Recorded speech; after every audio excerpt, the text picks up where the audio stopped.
Hi. In this video I'm going to read to you the financial horror story entitled Paulsongeist. It's inspired by John Paulson, hedge fund manager, and Poltergeist, the horror story. It's covered on page 183 of Swiss Francenstein financial horror stories. Paulsongeist. Clever on strategy, decisive on execution, and passionate about performance, legendary hedge fund manager Paul Paulson passed in the same fashion as he had emerged, suddenly and dramatic. He collapsed on the trading floor when a big short sale turned sour. Just as his star has risen big time as a result of betting on the share going down, he was now going down big time himself because the share was going up. A former manager of tech funds with one of the larger global fund managers, he had become fed up with the bureaucracy of a large organization, and particularly with the passive management style he had to adopt. He, Paul Paulson, was born to be active, not passive. He had to beat the benchmark, not follow it. He was an alpha investor, an alpha male in fact, in all respects. Beta investors are not investors, he always said. They are followers, not leaders. Prize fighters, spineless index trackers. He had joined Global Fund Manager for its sizable funds under management, but not for its investment style. After some 5 colorless years tracking every index including the average career index, but not his own desire index, he had had enough of it and set up his own hedge fund. Many colleagues had been happy to see him leave. There was something about him that most colleagues did not like. Not necessarily his ego, there were plenty of those around. It was something intangible, something that made them feel uncomfortable, something hard to define. His behavior was not really strange, but still, there was something.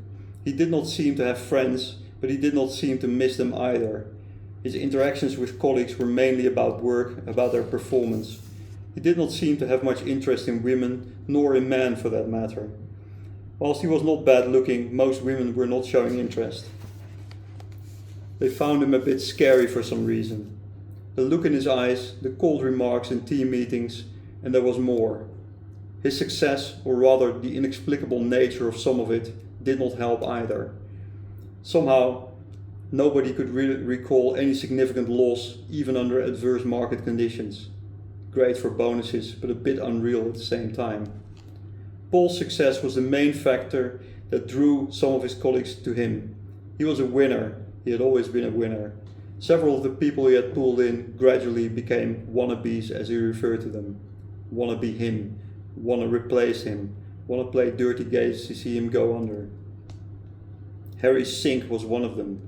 Dirty Harry, as Paul Paulson referred to him, initially for his dirty investment tricks that admittedly got him hired. It was before Paul started seeing him being used against him. Paul started hating his guts, particularly due to the jokes Dirty Harry made referring to the big Paulsons, Hank and John, implying he was insignificant. It annoyed him beyond belief, but he never showed it. He merely tolerated Dirty Harry at some point for his decent investment performance, not because Dirty Harry Sink wanted to sink him. Dirty Harry was meters away when Paul Paulson collapsed. He watched with a faint smile and without action as Paul was exhaling his last breath and relocated to the happy investing ground. He was quick to take the usual action expected from an actual CEO. He took the lead in paying the usual respects and organized the funeral in the absence of family or lack of interest from them. In particular, he took the lead in arranging the succession of Paul Paulson as CEO by himself. The inevitable move into Paul Paulson's corner office took Dirty Harry less than a week. He had already ordered furniture. The night before he was planning to move in, he waited until everyone had left the office. When they had all left, he walked into the office that had not been touched or cleaned since Paul Paulson passed a week before. He had been observing the room from his own office in a lesser location across the trading room. As he walked to the desk, his eyes were scanning the room to see what he would keep. He pulled back the desk chair and sat down. What is this? Why is the seat warm? Nobody was here, right? I have not seen anyone. It doesn't have heating in it. He stood up and looked at the chair. No electricity connection or batteries. As he sat down again, he looked at the various things lying on the desk. His eyes slid to the top drawer on the right side. He opened it and struck his hand in to reach out to a notebook inside. Suddenly the lamp on the desk went on. As he looked up, the drawer closed rapidly on his hand that was still in the drawer. He shouted out in pain and tried to pull out his hand, which succeeded after being stuck for a few seconds. What the F is going on? He wanted to stand up, but stayed seated when the monitor on the desk switched on. He recognized how the screen changed the same way as when he was logging on. His eyes were glued to the login screen. His login name appeared as if it was typing it, followed by a password that did not show. The desktop became visible in the way it always did when he logged on, with one essential difference. He had not touched the keyboard. He touched the keyboard and mouse, but there was no response on the screen, at least no response to what he did. Instead, Outlook opened and an empty email appeared. The address field was typed. Dirty Harry watched in awe how All Trading Floor appeared with subject resignation. A short email was typed in his screen by some invisible or remote hand. Hi all. It is hard to live with the truth that I killed Paul. I found it impossible to live with him being a superior performer. I'm not a worthy successor, and for that reason I'm resigning from the firm and also from life. Farewell and best wishes, Harry. Harry kept staring at the screen, especially the last line. Resigning from the firm and from life? Is this some sick joke? He grabbed the mouse again to see if he could select and erase the mail, but it still did not respond. Instead, Outlook was closed and the HR application opened.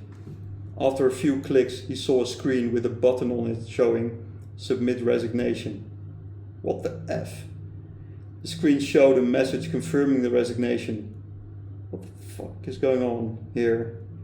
Time to leave. Why is the chair not moving backwards? He struggled to get out of the chair that almost locked him between the chair and the desk. As he eventually managed to get out, he heard the door of the office closing and being locked. He grabbed the doorknob and tried to open the door, but it was not moving. He pulled hard, but nothing happened. He heard the air conditioning switch on. He watched towards the control. Minus 10 degrees Fahrenheit for an office? Is that possible to begin with? He soon felt an increasingly cold flow of air flowing into the room. He started sweating nonetheless. Why am I sweating? It soon dawned on him that he was getting dizzy. The air seemed to contain less or no oxygen. He walked seemingly drunk to the desk and sat down. Just before Dirty Harry passed out and followed Paul to the happy investment ground, Paul Paulson's face appeared on the monitor. It looked triumphant. He blinked at Dirty Harry, then the screen switched off.